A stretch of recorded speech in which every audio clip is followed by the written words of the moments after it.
Introspeksi diri dan majulah bersama FKIP.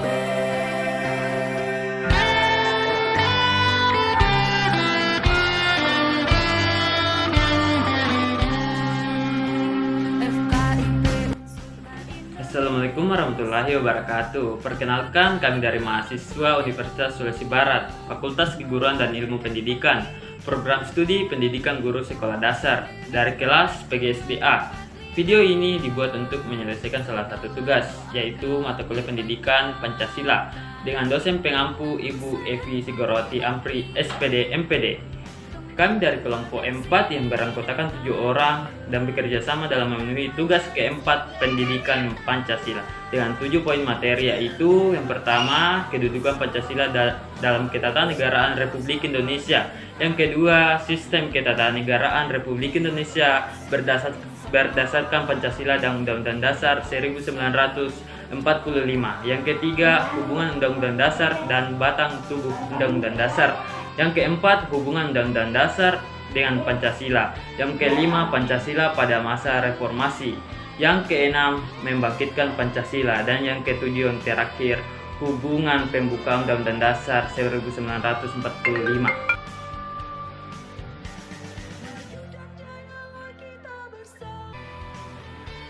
Sebelum kami ke pembahasan lebih lanjut, izinkan kami memperkenalkan diri terlebih dahulu. Yang pertama, saya sendiri selaku moderator atas nama Budianto dengan NIM H0523085. Yang kedua, Fitra Amalia dengan NIM H0523006. Yang ketiga, Jerni dengan NIM H0523013. Yang keempat, Selvira Isri Lestari dengan NIM H0523014. Yang kelima, Nurbaya dengan NIM H0523017. Yang keenam, Putri Amalia Nedan dengan NIM H0523026. Dan yang terakhir, Mut Mainah dengan NIM H0523033. Sebagai dasar negara, Pancasila merupakan suatu asas kerohanian yang dalam ilmu kenegaraan populer disebut sebagai dasar filsafat negara. Dalam kedudukan ini, Pancasila merupakan sumber nilai dan sumber norma dalam setiap aspek penyelenggaraan negara, termasuk dalam sumber tertib hukum di Indonesia. Sehingga Pancasila merupakan sumber nilai, norma dan kaidah baik maupun hukum di Indonesia.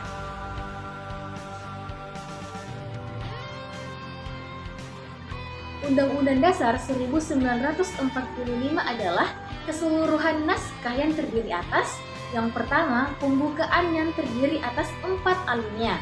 Yang kedua, batang tubuh yang berisi pasal 1 sampai pasal 37, terdiri dari 16 bab, 3 peraturan peralihan dan 2 ayat aturan tambahan. Yang ketiga, penjelasan Undang-Undang Dasar 1945 yang terbagi dalam penjelasan umum dan penjelasan pasal demi pasal. Sehingga dengan demikian, baik pembukaan undang-undang, batang tubuh dan penjelasan Undang-Undang 1945 merupakan satu kesatuan yang utuh yang merupakan bagian satu sama lainnya yang tidak dapat dipisahkan.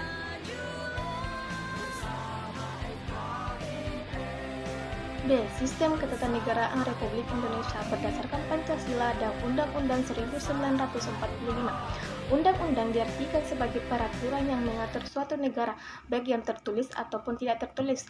Undang-undang dasar adalah kumpulan aturan yang ketentuan dalam suatu kodifikasi mengenai hal-hal mendasar atau pokok ketatanegaraan suatu negara yang diberikan sifat kekal dan luhur. Sedangkan untuk merubahnya diperlukan cara yang istimewa serta lebih berat kalau dibandingkan dengan pembuatan atau perubahan peraturan perundang-undangan. Undang-Undang Dasar 1945 adalah keseluruhan naskah yang terdiri atas 1. Pembukaan yang terdiri atas 4 alinea. 2.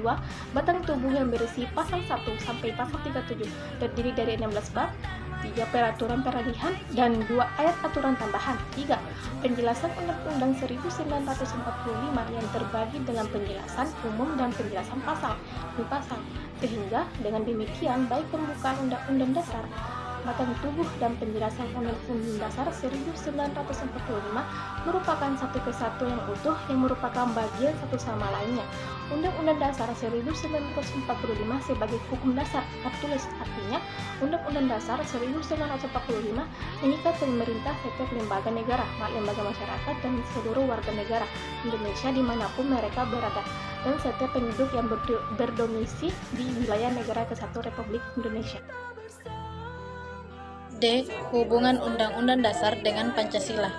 Perkataan Pancasila berasal dari bahasa Sanskerta yang terdiri dari dua suku kata, yaitu Panca berarti 5, Sila berarti dasar atau asas. Jadi, Pancasila berarti 5 dasar atau 5 asas.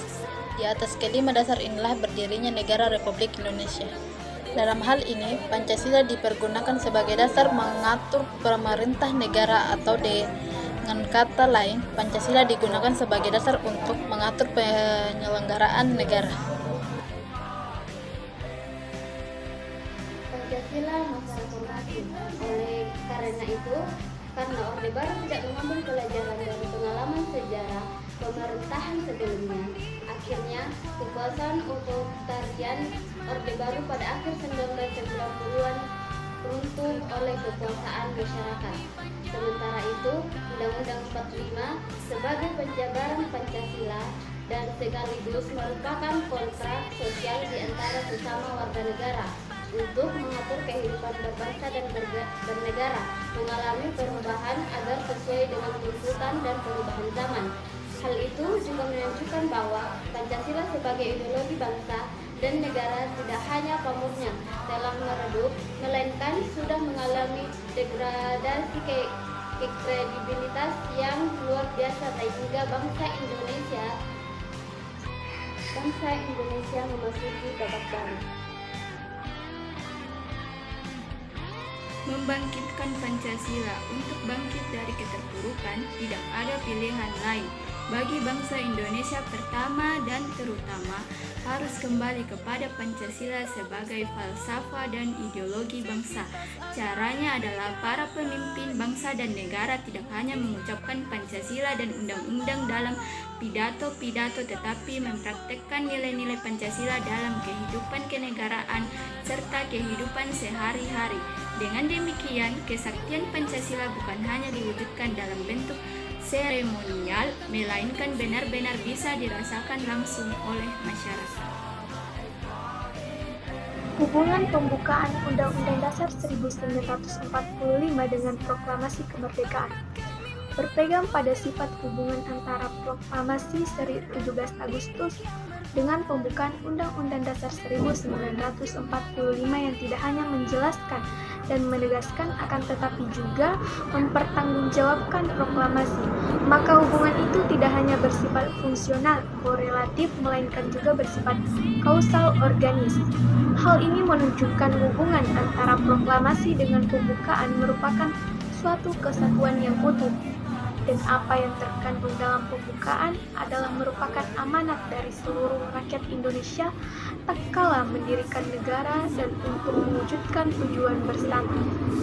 Oleh karena itu, merupakan suatu tanggung jawab moral bagi seluruh bangsa untuk memelihara dan merealisasikannya. Proklamasi kita itu melahirkan kemerdekaan, juga melahirkan dan menghidupkan kembali kepribadian bangsa Indonesia dalam arti seluas-luasnya, kepribadian politik, kepribadian ekonomi, kepribadian sosial, kepribadian kebudayaan, pendek kata kepribadian nasional. Sekali sang melodi di kampus yang penuh perjuangan.